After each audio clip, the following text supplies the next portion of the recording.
Winners पाठशाला सफलता की कुंजी।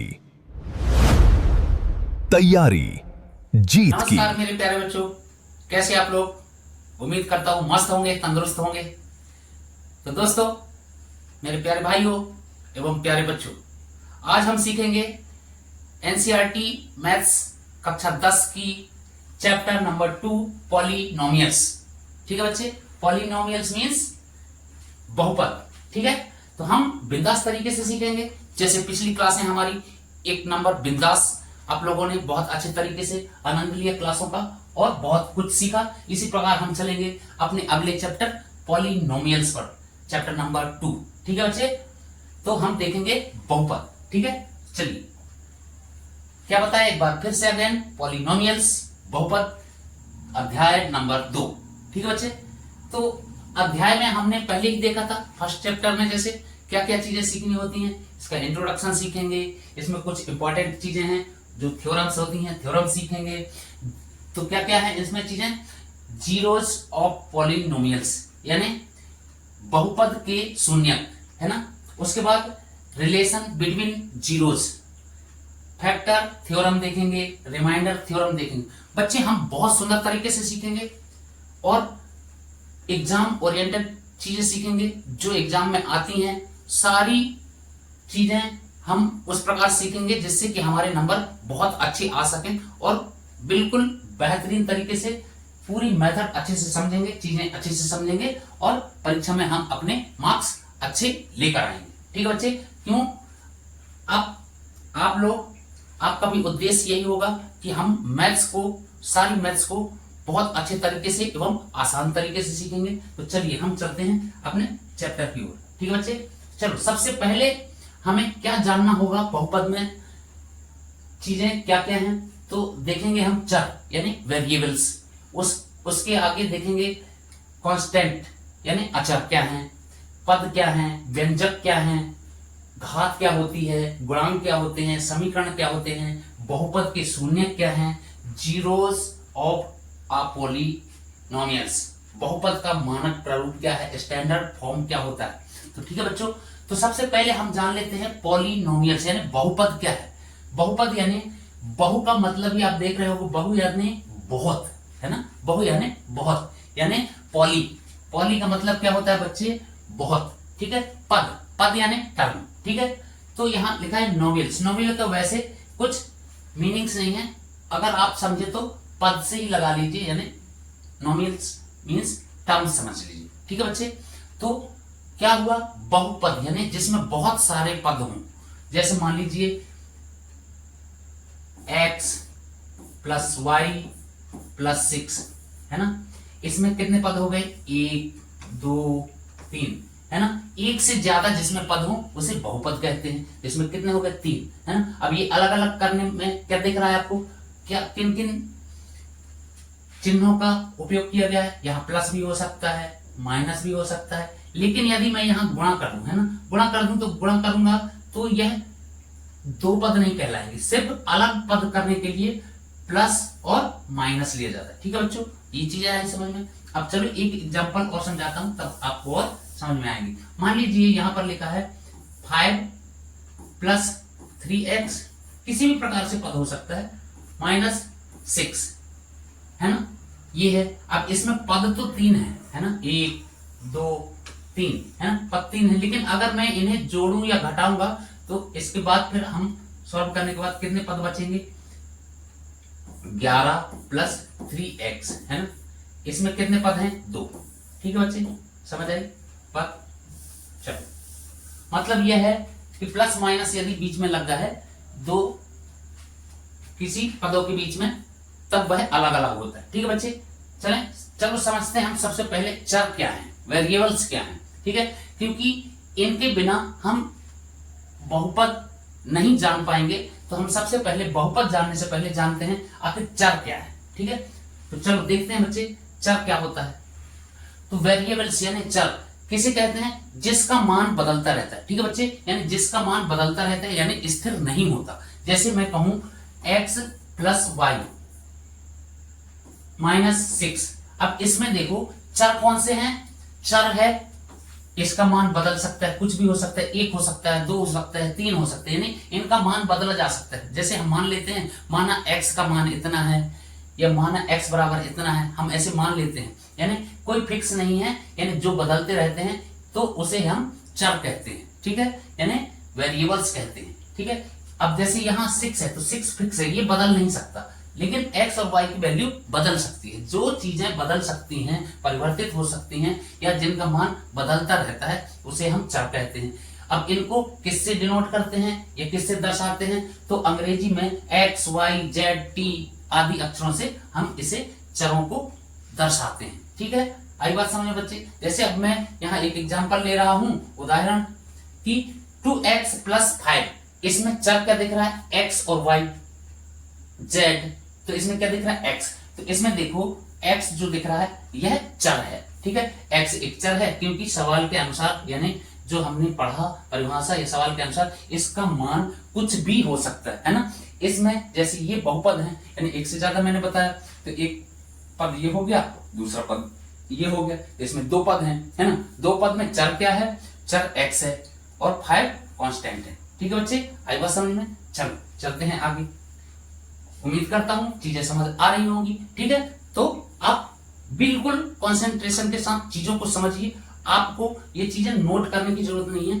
यदि आपको कोई भी पीडीएफ चाहिए होगा आप जरूर कमेंट करिए, हम आपको डायरेक्ट पीडीएफ भेज देंगे, ठीक है। हमारा मैजिकल नंबर है 80821661 और 18, ठीक है बच्चों। क्या है, 80 82 16 61 18, 8082166118। इस नंबर पर आप व्हाट्सएप कीजिए और लिखिए पीडीएफ रिक्वायरमेंट है जिस चीज का, हम जरूर आपको उसका पीडीएफ भेज देंगे, बिल्कुल फ्री ऑफ कॉस्ट, कोई कॉस्ट नहीं है बच्चे, ठीक है। तो चलिए हम देखते हैं अब अचर, ठीक है। अचर किसे कहते हैं, अचर यानी कांस्टेंट, यानी जिनका मान स्थिर होता है, जो बदला नहीं जा सकता, यानी फिक्स्ड है, ठीक है, उसे हम क्या कहेंगे, अचर कहेंगे, यानी कांस्टेंट कहेंगे। जैसे 1, 2, -5, √3 पाई, है ना, पाई को ऐसे भी लिखते हैं, ठीक है।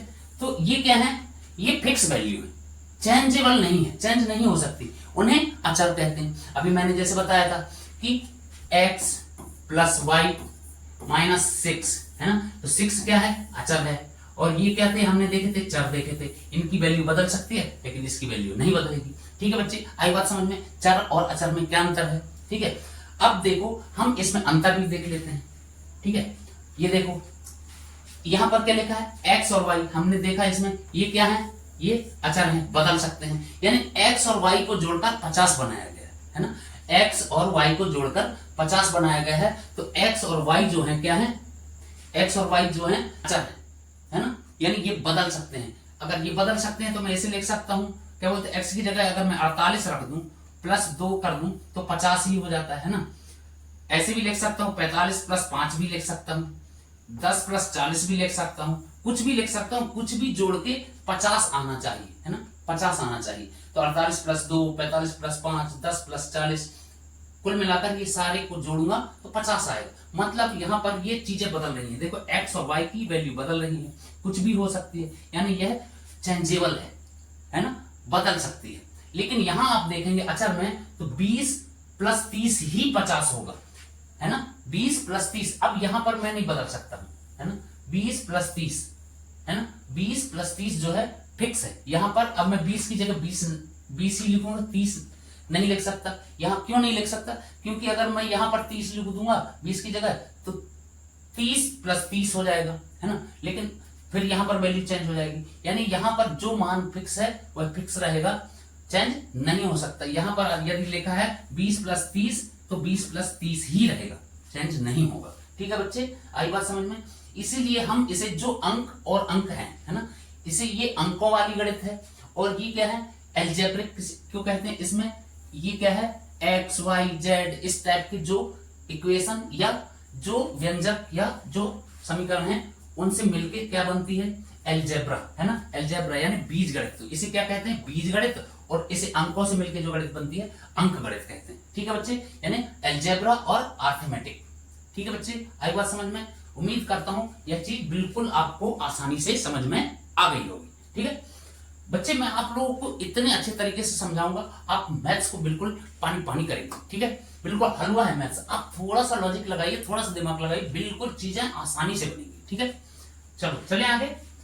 अगर आप ये चीजें, बेसिक चीजें समझ गए तो मैथ्स बिल्कुल आपका चैप्टर यूं खत्म है। ठीक है, बहुपद क्या है कि बिल्कुल आपको पहले समझना है उसमें क्या क्या चीजें हैं, फिर आपको आसानी से चीजें बन जाएंगी। फिर हम करेंगे प्रश्नावली बिल्कुल बिंदास तरीके से, आपका कोई भी क्वेश्चन नहीं छूटेगा। एग्जाम में कोई भी प्रश्न आएगा आप बिंदास तरीके से करके आएंगे। ठीक है, चलो अब देख लेते हैं घात। घात क्या है? घात आपको पता होगा, डिग्री, है ना। किसी भी इक्वेशन या किसी भी व्यंजक या किसी भी समीकरण में या किसी भी बहुपद में हम क्या देखते हैं, सबसे बड़ी घात देखते हैं। सबसे बड़ी घात, सबसे बड़ी घात मतलब जैसे मान लो x की घात 2 हो सकती है, 3 हो सकती है, 1 हो सकती है। तो हम क्या देखते हैं, किसी भी बहुपद में सबसे बड़ी घात देखते हैं, है ना। X square plus 3x square, x cube plus 3x square minus या प्लस कुछ भी हो सकता है 2x प्लस 6, यहाँ प्लस प्लस माइनस कुछ भी हो सकता है, यहाँ माइनस भी हो सकता है, माइनस हो सकता है, माइनस हो सकता है, कुछ भी हो सकता है।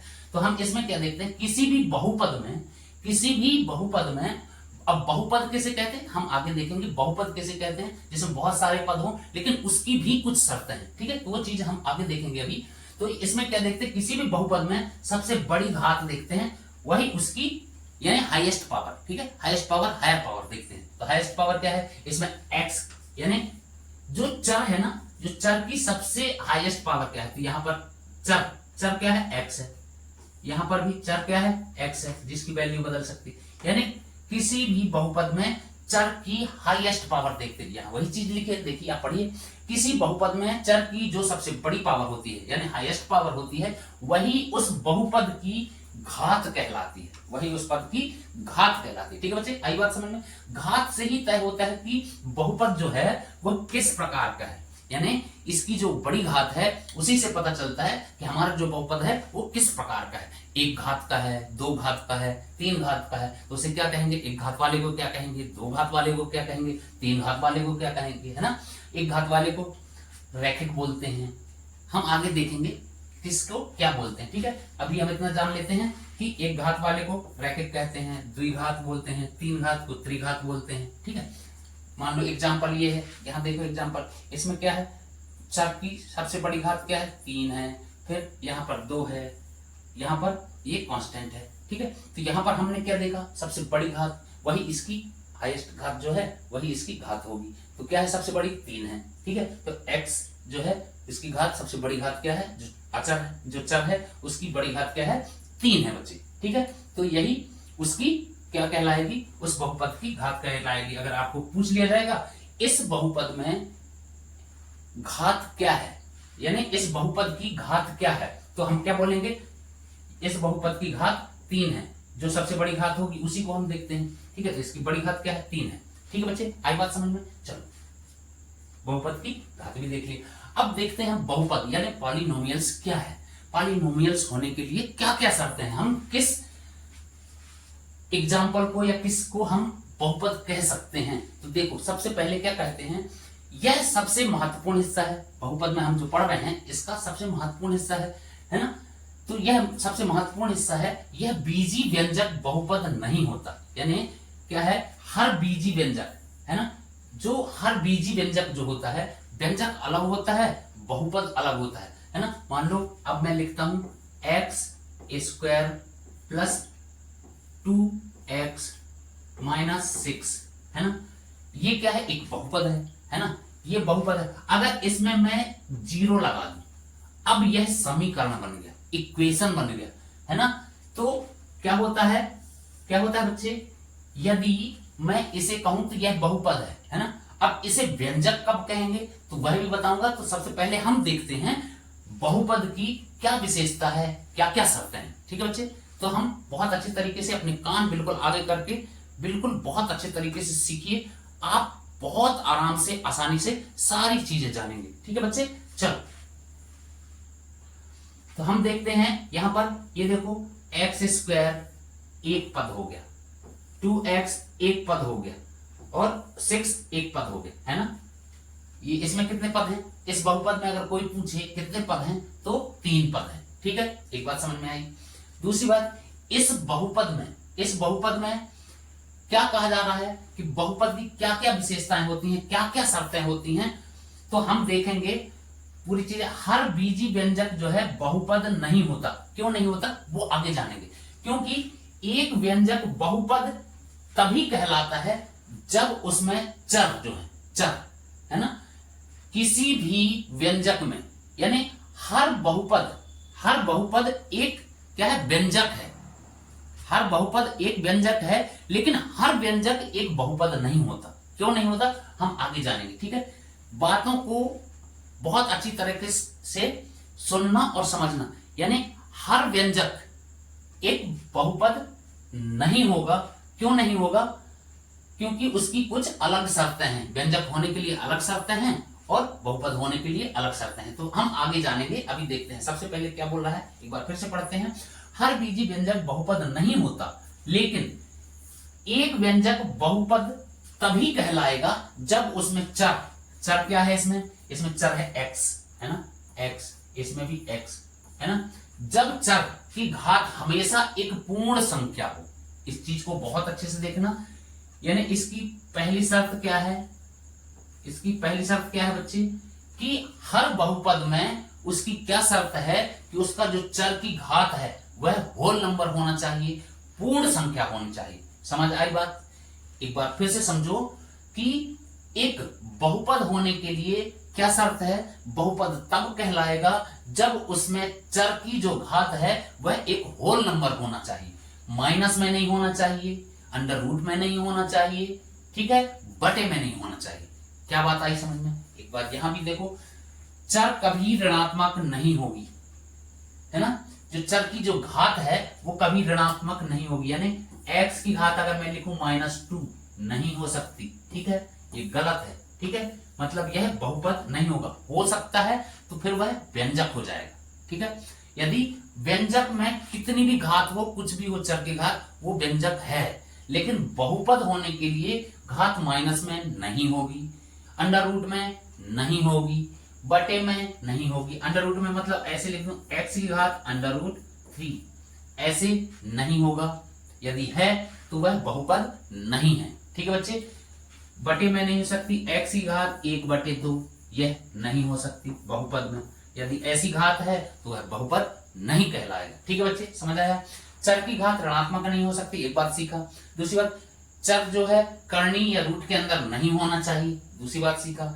चर जो है हर जो उसका होता है या डिनोमिनेटर होता है उसमें नहीं होना चाहिए, यानी एक बटे में नहीं होना चाहिए। बिल्कुल बच्चों, मैं उम्मीद करता हूं बिल्कुल आसानी से चीजें समझ आ रही होंगी, ठीक है।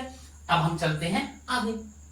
चलिए प्यारे बच्चों, बहुपद की पहचान हम देख लेते हैं। जैसे अभी हमने देखा, ये देखो बच्चे, अचर यानी कांस्टेंट हमने देखा, तो जीरो है ना, जीरो जो है जैसे 5, 12 माइनस में, है ना। इसका मतलब क्या हुआ, केवल संख्या होती है ना, कांस्टेंट, ठीक है। यदि किसी भी, देखो एग्जांपल के लिए, किसी भी की जो घात 0 है, अगर यहां लिख दो, मान लो 2x की घात 0, है ना, 2x की घात 0 माइनस 3x प्लस 2, तो क्या बोल रहा है, यदि जहां 0 है ना, यदि जहां 0 है, यदि इसकी घात अगर 0 है, यहां भी मान लो अगर 0 लिख दो, है ना। हम क्या देखते हैं, बड़ी पावर देखते हैं बहुपद में, है ना, बड़ी पावर। अगर घात 0 है, घात 0 है, मतलब वह क्या है, अचर है। यानी यह पूरा जो है, ये पूरे का अगर मैं रिजल्ट निकालूंगा, ये सारे तीनों बहुपद जो हैं इनका रिजल्ट निकालूंगा तो वह एक कांस्टेंट होगा। कांस्टेंट यानी एक नंबर फॉर्म पे आ जाएगा। अब किसी भी चीज का देखो, x की घात 0, x की घात 0 का वैल्यू कितना होता है, 1 होता है। इसका मतलब ये होता है, इसको अगर x की घात 0 लिखी है, इसका मतलब ये होगा 2 की घात 0, जो 2x की घात 0 है, मतलब क्या, इसका मतलब क्या है, इंटू 1, मतलब यहां 2, फिर माइनस 3x की घात 0 है, मतलब यहां पर इंटू, इसका वैल्यू भी 1 होता है। अब यहां प्लस 2 है ना। इसका मतलब क्या हो गया, ये पूरा क्या हो गया, इसकी जगह 2 माइनस 3 है ना, और इसका 2, तो कितना हो जाएगा 2 प्लस 2 माइनस 3 बराबर 1, यानी पूरा एक कांस्टेंट आएगा है ना। इसका रिजल्ट क्या आया, कांस्टेंट, यानी इस पूरे को मैं 1 भी लिख सकता हूं है ना, मतलब एक कांस्टेंट, यानी जहां पर पावर जो है चर की जो है 0 है तो वह एक कांस्टेंट होगा है ना, एक अचर होगा, ठीक है, उसे क्या बोलेंगे, अचर बोलेंगे, ठीक है। इसके बाद किसी इक्वेशन में है ना, या किसी भी बहुपद में रैखिक कब होगा, जब उसकी पावर 1 होगी, मैक्सिमम पावर 1 होगी, मैक्सिमम पावर 1 होगी। एग्जांपल देखो, एग्जांपल के लिए रैखिक कब होगा या लीनियर कब होगा, जैसे x प्लस 2, ये क्या है, लीनियर बहुपद है, रैखिक बहुपद है, जिसकी घात 1 है, यहां कुछ नहीं लिखा मतलब 1 है ना, इसकी पावर 1 है, ठीक है बच्चे, आई बात समझ में। यह कैसा बहुपद है, रैखिक बहुपद है, ठीक है, जिसमें घात 1 हो। एग्जांपल ये है x की घात 5, इसमें क्या है, इसकी घात 1 है, x की घात 1 है, यानी मैक्सिमम पावर 1 होना चाहिए, यानी x पर कोई घात नहीं दिखती है, मतलब उसकी घात 1 है, ठीक है। यदि किसी बहुपद की घात 1 है तो वह रैखिक बहुपद है, ठीक है। यदि द्विघात है, अब जैसे यहां पर एग्जांपल देखो, इसमें मैक्सिमम घात कितनी है, 2 है ना।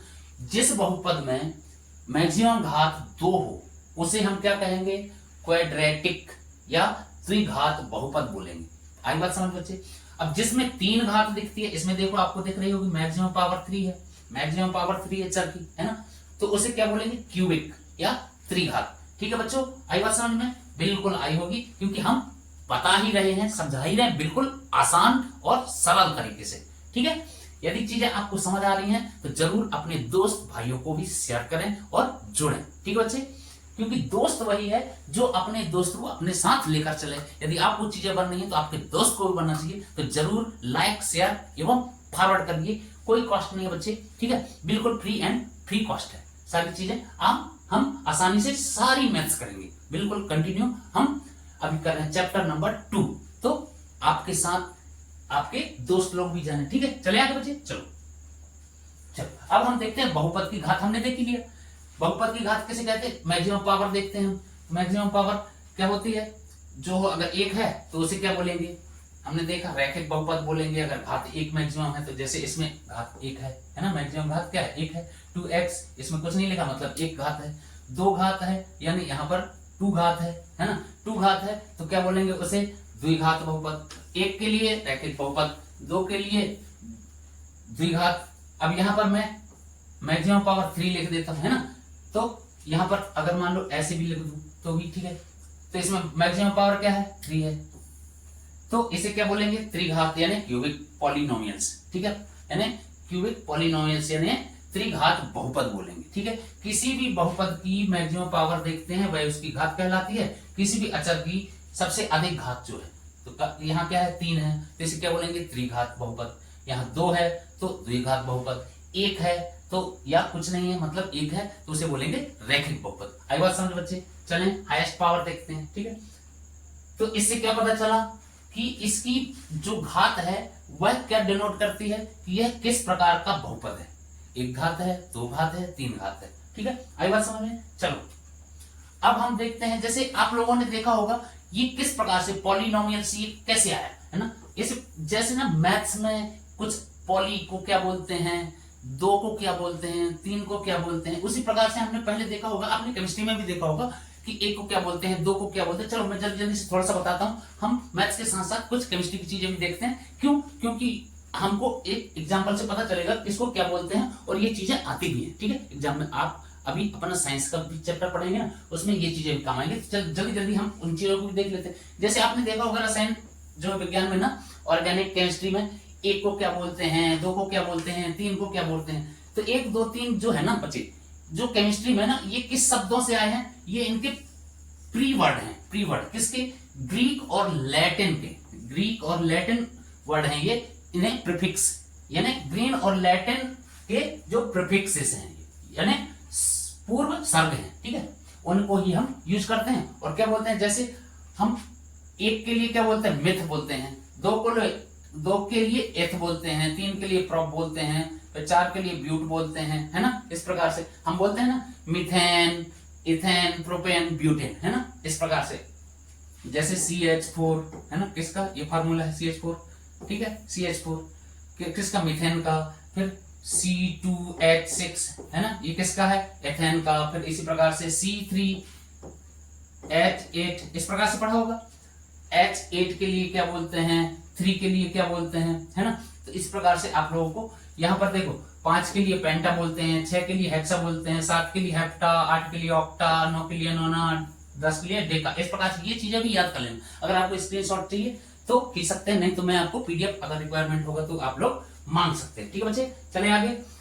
जैसे यहाँ पर देखो, अगर आप परमाणु जो है ना, अणु परमाणु, अगर उसमें जाएंगे तो एक के लिए क्या बोलेंगे, दो के लिए क्या बोलेंगे। जैसे मोनो बोलते हैं एक के लिए, मोनो, डाई, ट्राई, टेट्रा, है ना। इस प्रकार से ये कार्बनिक केमिस्ट्री में इस प्रकार से बोलते हैं, मोनो, डाई, ट्राई, टेट्रा, पेंटा, ये है ना, हेक्साडेका, जो कुछ भी है, ठीक है। चले आगे बच्चे। चलो, इस प्रकार से मैथ्स में भी देखा, बता देता हूं आपको। मैथ्स में किस हर चीज के लिए अलग अलग होता है। जैसे ज्योमेट्री में पढ़ेंगे, उसमें पद के लिए अलग बोलते हैं, घात के लिए अलग बोलते हैं, पावर के लिए हमने देखा, एक के लिए क्या बोलते हैं, दो के लिए क्या बोलते हैं, तीन के लिए क्या बोलते हैं, ना। टर्म्स के लिए अलग होता है, ज्योमेट्री में जो होती है उसके लिए अलग है। और ये देखो, गणित के मुख्य क्षेत्रों में उपयोग अलग अलग होता है। तो जैसे अगर हम बहुपद के लिए, तो हमने देखा एक के लिए क्या बोलते हैं, दो, एक पद है, दो पद है, तीन पद है। एक पद को क्या बोलते हैं, मोनोमियल्स, ठीक है। दो के लिए क्या बोलेंगे बाइनोमियल्स, है ना। तीन के लिए ट्राइनोमियल्स, ठीक है। यहाँ देखो, यहाँ एक घात है तो एक के लिए क्या है, यहाँ दो घात लिख दो, यहाँ एक घात है, यहाँ दो घात है, यहाँ तीन घात है, यहाँ पर तीन घात है, इसके लिए क्या बोलेंगे, ठीक है। यहाँ एक घात, यहाँ दो घात, यहाँ तीन घात, ठीक है बच्चे। तो एक के लिए क्या, दो के लिए क्या, तीन के लिए क्या, आपने देख लिया, मोनोमियल्स, बाइनोमियल्स, ट्राइनोमियल्स, ठीक है। इसी प्रकार ज्यामिति में जाएंगे हम, तो एक भुजा, दो भुजा, तीन भुजा, उसको क्या बोलेंगे, तो उसमें क्या बोलते हैं, आपने देखा यहाँ पर तीन के लिए क्या बोलेंगे, ट्राई, फिर क्वाड, फिर पेंटा, हेक्सा, इस प्रकार से। फिर इसी प्रकार घात को भी हमने देखा, लीनियर एक के लिए, यानी लीनियर यानी रैखिक, ठीक है, स्क्वायर, फिर क्वाड्रेटिक बोलते हैं उसी को, ठीक है, वर्ग के लिए, है ना, या दो के लिए, ठीक है। ऐसे तीन के लिए क्यूब, ठीक है, या क्यूबिक बोलते हैं। इसी प्रकार यूनी, मोनो, है ना, एक के लिए क्या बोलते हैं, यूनि या मोनो, ठीक है। जैसे यूनिलेटरल, दो के लिए बाय या डाई बोलते हैं, दो के लिए, ठीक है। जैसे बाइसेक्ट, तीन के लिए क्या बोलते हैं, ट्राई, है ना, या ट्राइसेक्ट, ठीक है बच्चे। आई बात समझ में। चले आगे। चलो, व्यंजक किसे बोलते हैं, व्यंजक देखो, जब हम चर और अचर को गणितीय संक्रियाओं, है ना, गणित में कुछ संक्रियाएं हैं, जैसे प्लस हो गया, माइनस हो गया, गुणा हो गया, भाग हो गया, है ना। प्लस, माइनस, गुणा, भाग, इस रूप में लिखकर किसी भी, जैसे अब एग्जांपल देखो, यहां पर एग्जांपल देखो, तब चीजें और समझ में आएंगी। मैंने आपको क्या बोला था, व्यंजक यानी हर बहुपद जो है वह व्यंजक हो सकता है, लेकिन हर व्यंजक बहुपद नहीं हो सकता, क्योंकि बहुपद होने के लिए अलग शर्तें हैं। इस चीज को बहुत अच्छे से समझना।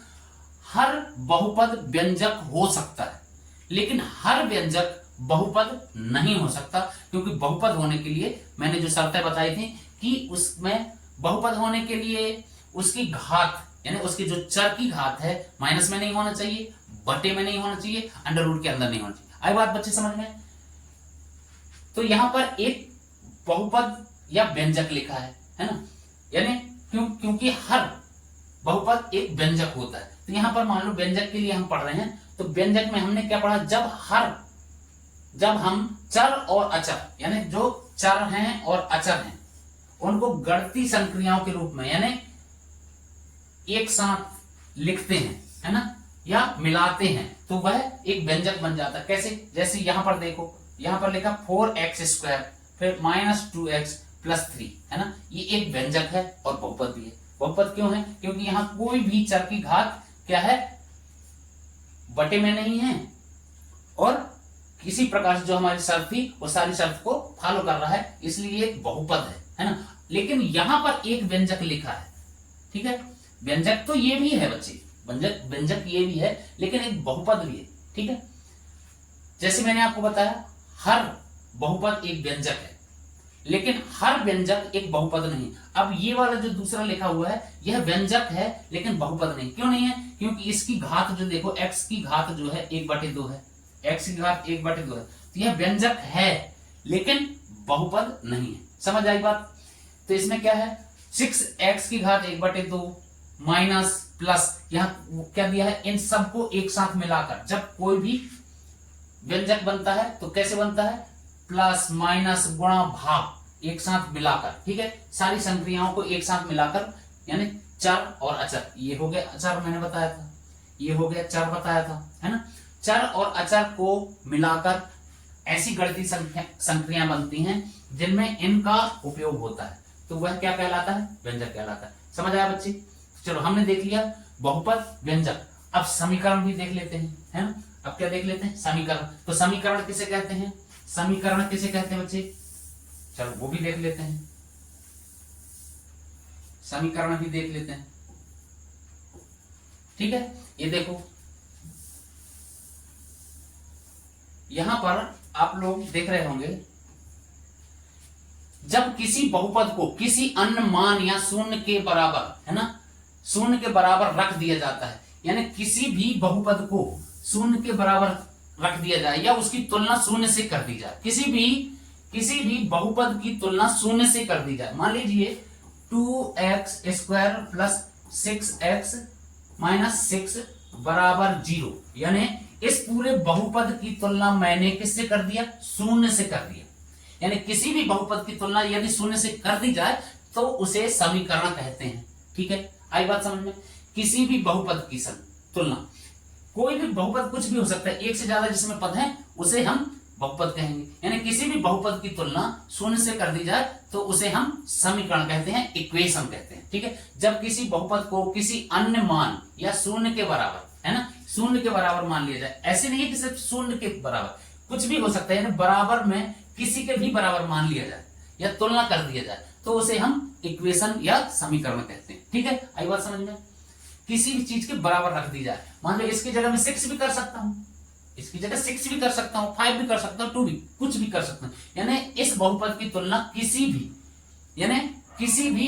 6, 0, 1, 2 या किसी भी चीज से, यानी इसके बराबर, यानी इस बहुपद को किसी भी चीज के बराबर कर दिया जाए, यानी उसकी तुलना उसके बराबर कर दिया जाए, ठीक है, तो उसे क्या कहेंगे, हम समीकरण कहेंगे, इक्वेशन कहेंगे, ठीक है। बहुपद एक व्यंजक है ना। मान लो मैंने आपको बताया था हर बहुपद एक व्यंजक है, ठीक है। जबकि समीकरण क्या है, एक तुलना है। जैसे मैंने बताया समीकरण किसे कहते हैं, एक तुलना को कहते हैं, किसी भी चीज से हम तुलना कर सकते हैं, ठीक है। यानी जो है ये क्या है, एक व्यंजक है। बहुपद व्यंजक हो सकता है ना, बहुपद व्यंजक हो सकता है, लेकिन जो समीकरण है वह एक तुलना है, ठीक है। चलो मान लो जैसे यहां पर दिया है ax² plus bx plus c, यह एक पद है, कौन सा, एक बहुपद है, यह एक बहुपद है ना, बहुपद है, ठीक है। यह क्या है, बहुपद, ये क्या है, एक बहुपद है। इसमें कितने पद हैं, इसमें 3 पद हैं, एक ये हो गया, एक ये हो गया, एक ये हो गया, यह एक बहुपद है, ठीक है। अब इसको देखो, अब इसमें नीचे क्या लिखा है, ax², क्या लिखा है बच्चे, ax² bx plus c is equal to 0।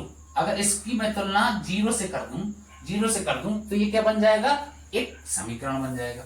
मान लो ax² plus bx plus c, ये क्या है, एक बहुपद है। अगर इसकी तुलना मैंने 0 से कर दिया तो ये क्या बन गया, ये एक समीकरण बन गया। आई बात समझ में?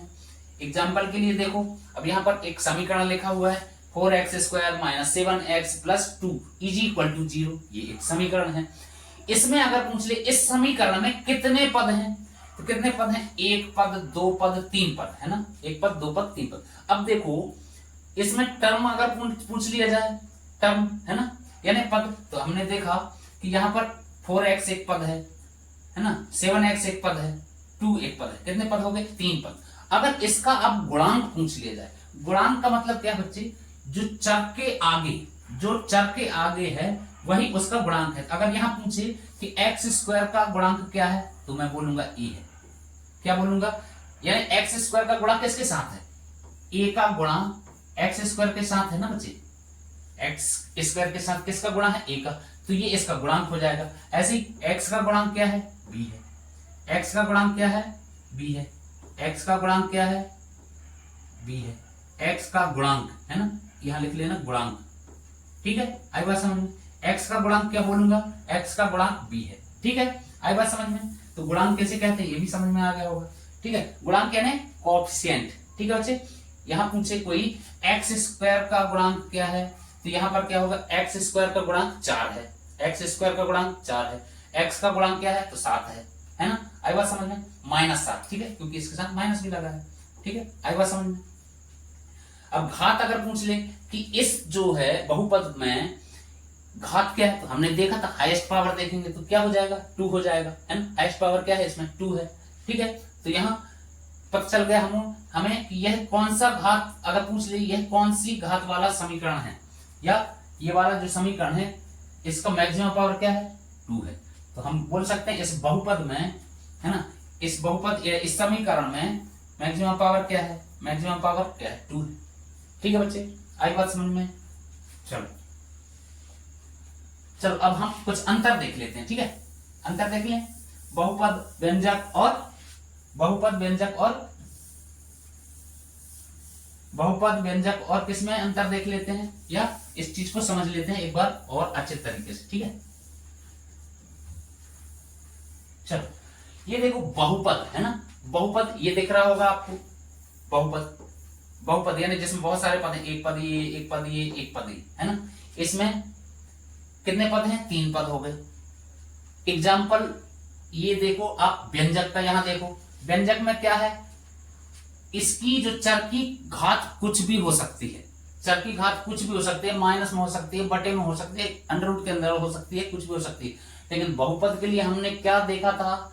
इसकी शर्त क्या थी कि इसकी जो घात है वह एक पूर्ण संख्या ही होनी चाहिए। तो यहां देखो, यहां 2 है, इसकी घात 1 है, मतलब ये पूर्ण संख्या है। तो एक बहुपद पूर्ण संख्या, चर की जो घात है पूर्ण संख्या होनी चाहिए, तो बहुपद। ठीक है, व्यंजक में कुछ भी घात हो सकती है। समीकरण में हमने देखा था तुलना 0 से या किसी भी से कर दी जाए, जहां तुलना हो गई वह समीकरण हो गया। ठीक है बच्चे, आई बात समझ में? चलो, यानी हमने क्या देखा था कि हर बहुपद एक व्यंजक हो सकता है। तो ये क्या है? बहुपद भी है, बहुपद है ना, व्यंजक भी है। क्या है? व्यंजक भी है। ठीक है, ये क्या है? ये ओनली क्या है? व्यंजक है। व्यंजक है। ठीक है, यस व्यंजक है। ये व्यंजक भी है, बहुपद भी है। ये क्या है? बहुपद है क्या? बहुपद नहीं, यह बहुपद नहीं है। यह बहुपद नहीं है क्योंकि ये जो शर्त है उसे मीट नहीं कर रहा है। यह क्या है? यह समीकरण है। ठीक है, समीकरण। ठीक है बच्चे, आई बात समझ में?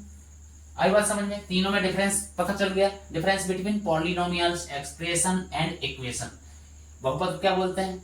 पॉलिनोमियल्स, है ना। पॉलिनोमियल्स, एक्सप्रेशन यानी व्यंजक, और समीकरण यानी इक्वेशन। तीनों चीजों में हमें डिफरेंस पता चल गया। ठीक है बच्चों, आई बात समझ में? उम्मीद करता हूं पक्का आई होंगी और आसानी से आई होंगी। ठीक है बच्चे, इसी प्रकार से हम आगे की चीजें भी बिल्कुल अच्छे तरीके से समझेंगे। चलो, इसके बाद घात हमने देख ही लिया है। ठीक है, घात हाईएस्ट पावर देखते हैं। ठीक है, चलो अब गुणांक भी हमने देख लिया। गुणांक मैंने जैसे बताया आपको, गुणांक किसे कहते हैं बच्चे? गुणांक किसे कहते हैं? गुणांक देखो, गुणांक किसे कहते हैं? जो चर के पहले है ना, चर के साथ जिस संख्या का गुणा होता है। किसी भी जो बहुपद है उसमें जो चर है उसके साथ जिसका गुणा है वही उसका गुणांक है। तो यहां देखो, यहां पर किस चीज का गुणा है? x के साथ 5 का। यहां पर एक्स स्क्वायर के साथ किसका है? 7 का। तो मैं क्या कह सकता हूं?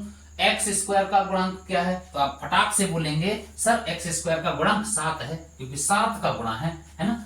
एक्स स्क्वायर के साथ किसका गुणा है? एक्स स्क्वायर के साथ गुणा है 7 का, है ना। तभी तो 7x लिखा है, 7x स्क्वायर, है ना। तो इसको क्या लिख सकता हूं? 7x square. तो मैं क्या बोलूंगा? एक्स स्क्वायर का जो गुणांक है, एक्स स्क्वायर का गुणांक है, यानी एक्स स्क्वायर के साथ किसका गुणा है? 7 का गुणा है। तो एक्स स्क्वायर का गुणांक क्या हो गया, 7 हो गया। इसी प्रकार एक्स का गुणांक क्या है, आप फटाक से बोलेंगे क्योंकि अब आपके दिमाग की बत्ती जली होगी, आपके दिमाग में क्लिक कर गया होगा कि एक्स का गुणांक 5 है। ठीक है बच्चे, आई बात समझ में? चलो बहुत इजी है मैथ्स, आप बस थोड़ा सा दिमाग लगाना है। ठीक है, बिल्कुल सुनिए समझिए, आपको चीजें आसानी से समझ में आएंगी। ठीक है बच्चे, चले आगे। चलो बच्चों हम आगे देखते हैं। यदि बीच में ये चीज आ गई है तो प्यारे बच्चों मैं आप लोगों को एक चीज और बताना चाहूंगा। यदि आपके छोटे भाई बहन हैं जो कक्षा 5 में हैं या इस वर्ष गए हैं तो उनके लिए एक बहुत अच्छी अपॉर्चुनिटी है जवाहर नवोदय विद्यालय में प्रवेश पाने की। ठीक है बच्चे, तो आपके छोटे भाई बहन हैं तो जरूर उनको भी बताइए कि यहां पर क्लासें बिल्कुल फ्री एंड फ्री चल रही हैं, बिल्कुल तरतीब वाइज सारा चैप्टर, सारे कॉन्सेप्ट, सारी क्या बोलते हैं आपको तैयारी कराई जाएगी बिल्कुल फ्री एंड फ्री। तो हमारी मैथ्स की और रीजनिंग की सारी क्लासें बिल्कुल शुरू हो गई हैं, तो उनको भी आपके सामने ये सारे वीडियो कंटिन्यू तरीके से मिलेंगे बिल्कुल फ्री एंड फ्री। तो आपके जो छोटे भाई बहन हैं उनको भी रिकमेंड करिए, उनको भी बताइए, समझाइए, दिखाइए। विनर्स पाठशाला बिल्कुल फ्री एंड फ्री जो है तैयारी करा रही है जवाहर नवोदय विद्यालय कक्षा 6 प्रवेश के लिए। ठीक है बच्चे, हमारी तैयारी है जीत की। ठीक है, हमारी तैयारी किसकी है, जीत की, सफलता की, आसमान में नई ऊंचाइयों पर पहुंचने की। ठीक है बच्चे, तो चलिए चले आगे हम अपने चैप्टर की ओर। ठीक है बच्चे, तो चलो हम देखते हैं कुछ और चीजें देख लेते हैं। ठीक है, क्या चीजें देखेंगे, हम देखते हैं बच्चे स्टैंडर्ड फॉर्म देखते हैं, है ना। स्टैंडर्ड फॉर्म किसे क्या कहते हैं, कैसा बहुपद है तो उसे क्या, हमने देखा था रैखिक यानी लीनियर, है ना। कब देखा था, जब चर की घात 1 हो यानी मैक्सिमम पावर 1 हो तो उसे क्या बोलते हैं, लीनियर, है ना, बहुपद। ठीक है, यदि घात 1 है तब क्या बोलेंगे उसे रैखिक बहुपद। इसमें घात 1 है, 2 हो तो क्या बोलते हैं, क्वाड्रेटिक। तो इसमें देखो इस बहुपद की घात क्या है, मैक्सिमम पावर 2 है ना, 2x स्क्वायर 4x प्लस 6, है ना। यहाँ पावर क्या है, मैक्सिमम 2 है। यदि 2 घात है मैक्सिमम पावर तो उसे क्या बोलेंगे, द्विघात बहुपद। 3 है तो त्रिघात बहुपद, ये हमने देखा था। अब हम कुछ घात और पद में क्या क्या होता है वो देख लेते हैं। देखो अधिकतम घात, यदि चर की अधिकतम घात 1 है ना, यदि चर की अधिकतम घात 1 है तो रैखिक बहुपद होगा। ठीक है, अब यदि घात 1 है तो पद कितने होंगे, 2 होंगे। ये देखो घात 1 है ना, घात 1 है और पद कितने हैं, 1 और 2। तो मुझे क्या पता चला, जहां घात 1 होगी तो पद 2 होंगे, यदि घात 2 है तो पद 3 होंगे, घात 3 है तो पद 4 होंगे। ठीक है, आई बात समझ में। ये देखो इसमें भी देखो घात कितनी है, घात कितनी है, 3 है तो पद कितने हो गए, 1 2 3 4। तो क्या बात समझ में आई, यदि घात 1 है तो पद 2 होंगे, घात 2 है यानी घात 2 है तो पद कितने होंगे, 1 2 3, है ना। यदि घात 3 है तो पद 4 होंगे। आई बात समझ में, घात 1 तो पद 2, घात 2 तो पद 3, घात 3 तो पद 4। ठीक है बच्चों, आई बात समझ में, जरूर आई होगी। उम्मीद करता हूं आप चीजें बहुत आसानी से सीख रहे हैं। ठीक है, चलें अब हम देखते हैं जीरोज ऑफ अ पॉलिनोमियल्स। ठीक है, क्या देखते हैं, जीरोज ऑफ पॉलिनोमियल्स। यानी बच्चे मेरे कहने का मतलब यह है किसी भी बहुपद को, है ना, किसी भी बहुपद को जो उसके चर हैं, है ना। चलो हम देखते हैं किसी भी बहुपद को जो उसके चर हैं, आपने चर पढ़ा है, अचर भी पढ़ा है, यानी किसी भी, देखो यानी शून्य किसे कहते हैं। चलो एक बार आप इस चीज को पढ़ोगे तो और जल्दी समझ में आएंगी, फिर मैं एग्जांपल के साथ आपको समझाता हूं, है ना। बहुपद के शून्य क्या कहलाते हैं, जीरोस ऑफ अ पॉलिनोमियल्स का अर्थ क्या है, यानी जहां पर चर, है ना, का जो एक विशेष मान है ना, कुछ ऐसा वैल्यू रख दिया जाए कि सारे बहुपद को वह जीरो कर दे। क्या कर दे, जीरो कर दे। ऐसा मान रख दें कि उस बहुपद का वैल्यू जीरो हो जाए, तब उसे हम क्या कहते हैं, उसका शून्य कहते हैं। ठीक है, आई बात समझ में? नहीं आई होगी, आप एक बार इसे मैं पढ़ के बताता हूं, उसका मीनिंग क्या है, अर्थ क्या है, तब और जल्दी चीजें समझ। बहुपद के शून्य क्या कहलाते हैं, या जीरोज ऑफ ए पॉलिनोमियल्स का अर्थ क्या है, क्या होता है? उसका अर्थ है जो चर है ना, जो चर है यानी x है का वह विशेष मान, जो किसी भी बहुपद में चर का वह विशेष मान जो सारे बहुपद को जीरो कर दे, यानी कोई ऐसा मान रखूं कि उस बहुपद को वह जीरो कर दे या उसका उत्तर जीरो आ जाए। ठीक है, पूरे बहुपद को शून्य कर दे या उसके उत्तर को शून्य कर दे। मान लीजिए मैं x माइनस 5 है ना, तो मैं x का क्या मान रखूं कि इसका पूरा रिजल्ट जीरो निकल जाए। x का एक विशेष मान जो इस बहुपद को, यानी इसमें कितने पद है, एक पद दो पद है ना, तो ये क्या हो गया बहुपद। इस बहुपद को ऐसा क्या रखूं x की जगह कि ये जीरो हो जाए, तो मैं यहां पर 5 रख दूंगा, तो प्लस का 5 और माइनस का 5 बराबर जीरो हो जाएगा। मतलब एक ऐसा विशेष मान जो सारे बहुपद को जीरो कर दे, यानी उसकी वैल्यू जीरो हो जाए, उसका आंसर जीरो हो जाए। समझ आया बच्चे? जरूर आया होगा। एक बार और फिर से देखो, आगे चीजें और समझ में आएंगी, है ना। यदि px क्या है, ये एक बहुपद है मान लो, है ना, कोई बहुपद है ना, और x का मान कोई k है ना, x बराबर k है, कोई वैल्यू मान लेता हूं, है ना, तो p के बराबर क्या हो जाएगा, जीरो।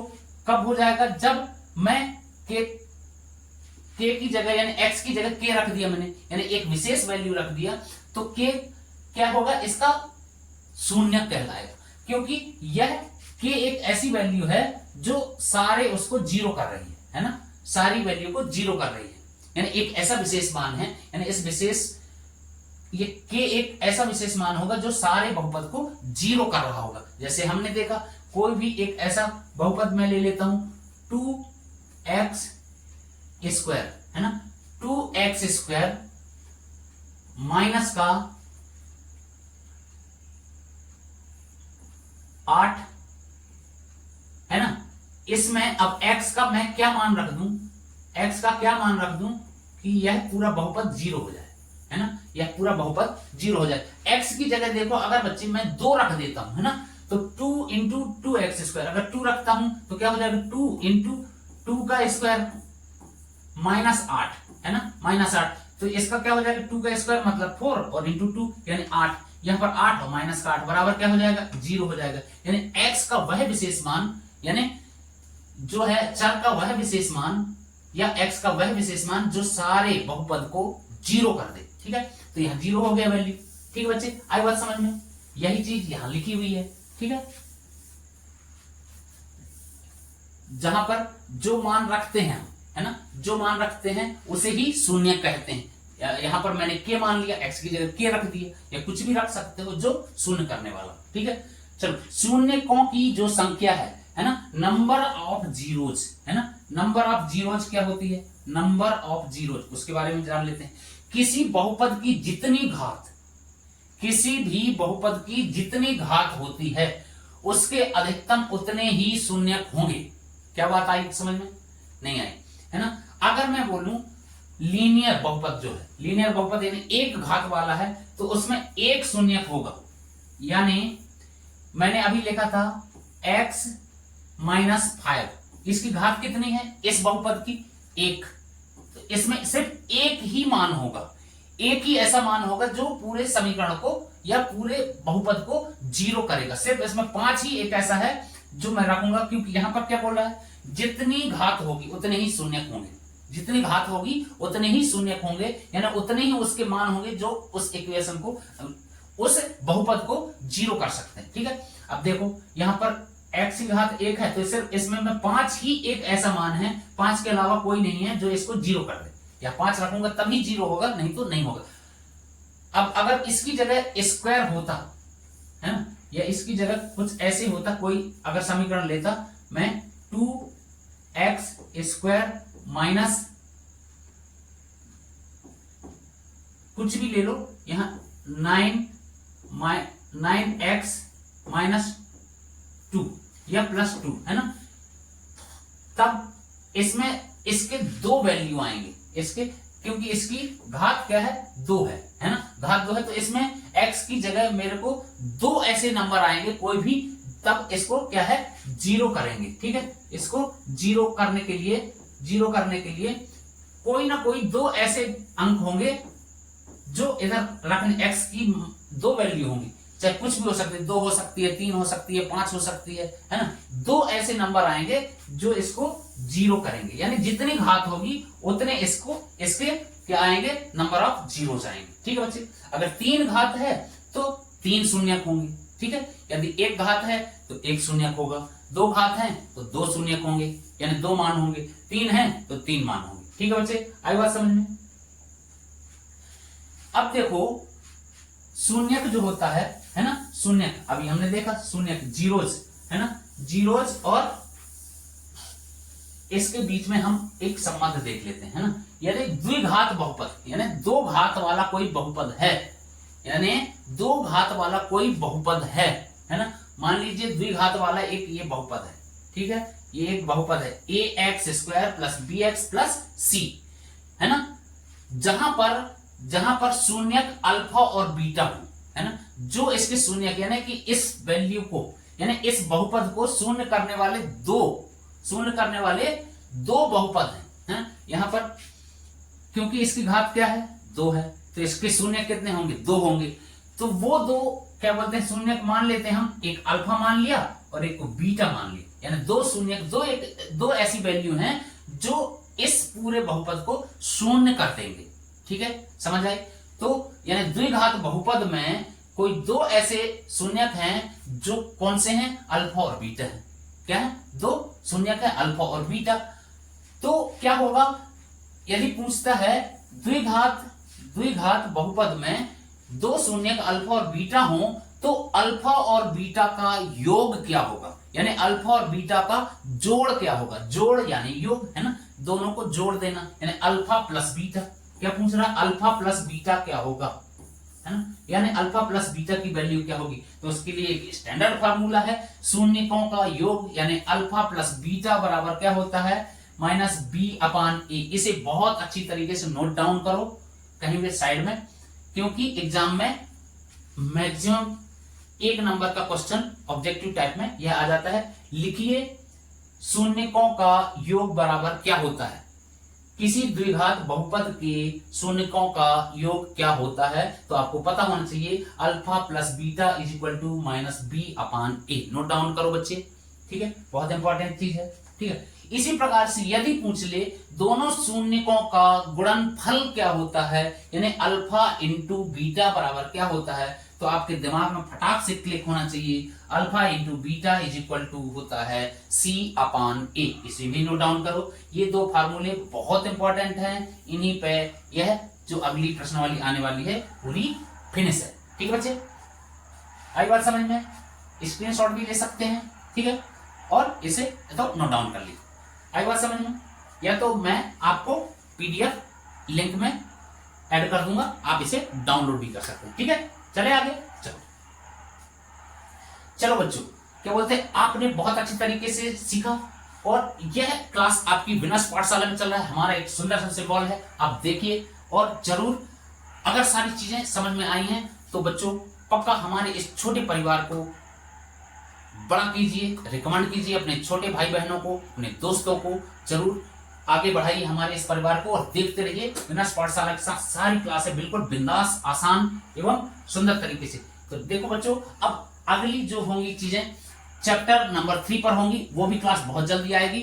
अगली क्लास कल होगी, तो जब तक के लिए बच्चे मिलेंगे अगली क्लास में, इसी तरीके से बिंदास तरीके से समझेंगे। अब हम करेंगे सारी चीजें प्रश्नावली बिल्कुल बिंदास तरीके से, एक एक क्वेश्चन करेंगे, आसानी से करेंगे। सारी चीजें एक बार आप फिर से रिफ्रेश करना, दोबारा से देखना, समझना, जहां जो चीजें समझ नहीं आए तो आप कमेंट बॉक्स में लिखें, जरूर हम उसका जवाब देंगे। ठीक बच्चों, तो मिलते हैं अपनी अगली क्लास में, बिंदास तरीके से सारी प्रश्नावली को फोड़ेंगे। तब तक के लिए जय हिंद, जय भारत दोस्तों।